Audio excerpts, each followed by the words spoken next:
এটা শুনলে ভালো হতো রে, এটা শুনলে ভালো হতো।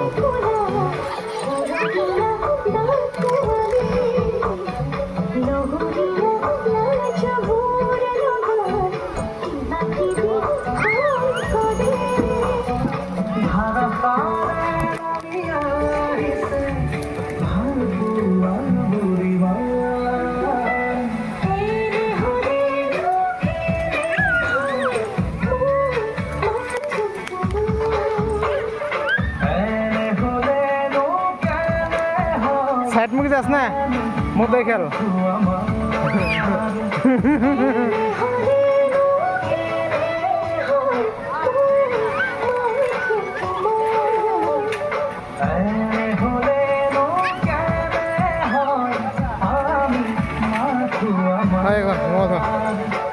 হবে না, দাঁড়ানো করাও।